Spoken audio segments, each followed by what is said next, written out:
Okay, yes, we are talking about whaling today, but bear with me. I promise it's part of a bigger story about, yes, conservation, but also about the effects of market capitalism on activism. Hi, I'm Yasmin Khan with Rebel HQ. Thanks for being here. Now, like it or not, we still live in a capitalistic society where the tenets of supply and demand still reign supreme. The bottom line is non-negotiable. Iceland has declared that it will end its practice of whaling by 2024 due to low demand for the product. Now, this sounds great for conservationists and just compassionate people in general, but there's a trade-off.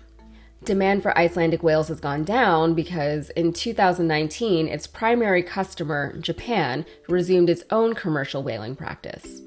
Whaling is a centuries-old practice that has drawn the ire of conservationists and activists alike. Whale populations have suffered over the years because of it. So in 1946, the International Whaling Commission, or the IWC, was enacted as a regulatory body to, quote, provide for the proper conservation of whale stocks, and thus make possible the orderly development of the whaling industry. In other words, it placed limitations on whaling so that the whale populations could recover. But 3 countries continued whaling despite the commission: Norway, Japan, and Iceland. Japan in particular exploited the IWC's allowances for whaling for scientific purposes because a lot of that scientific whale meat actually ended up in the markets. When Japan formally asked for permission from the IWC to expand its commercial whaling practice again, it was denied, and so Japan just left the IWC. This was after decades of Japan challenging and rebuking the IWC's regulations to various degrees. That said, Japan said that it would operate more sustainably than before, with lower catch caps and a more limited whaling zone. As a result, whaling demand in Iceland has dropped to the point that it's no longer economical for the country to continue the practice. Notably, another factor that influenced this was the Pelley Amendment to the Fishermen's Protective Act. Under this act, the U.S. can censure countries that undermine conservation efforts, which is exactly what President Obama did. Overall, I think we can still call this a win for conservation efforts. It's not a full ban, but it's progress. Meanwhile, in Japan, they're really trying to push whale meat on a population that doesn't seem to need or want it. They're attempting to create a market where there isn't one on the grounds that it's a matter of culture over conservation.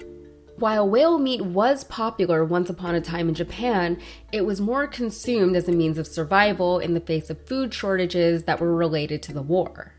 Whether or not Japan's market creation efforts will pay off is yet to be seen, but there are indicators that it won't. Also, there may be a bigger market in Japan for whale watching than whale eating. So why are we talking about this? More often than not, activism finds itself in a head-to-head fight against capitalism, and when capitalism isn't standing in its way, bureaucracy is. Unfortunately, it doesn't matter how much sense something makes, how efficient it could be, or even how much public support is behind it. All that matters is whether or not it's economical, i.e., if someone, usually someone who's already quite rich, can make money off of it. Once that money mechanism is in place, it's almost impossible to overturn, barring something like sweeping legislation or government regulation that, for whatever reason, happen to fall in line with the will of the people. There's no inherent morality in capitalism. It's a neutral force that we've collectively allowed to govern our lives, and some could and do argue that we are worse off for it. However, activists who hope to be effective in driving change need to appeal to the hearts and minds of the general public, but they also need to leverage that public support to drive market change. This takes large-scale cooperation over a long period of time, which can be daunting, but as the whaling industry has kind of showed us, maybe it's not impossible.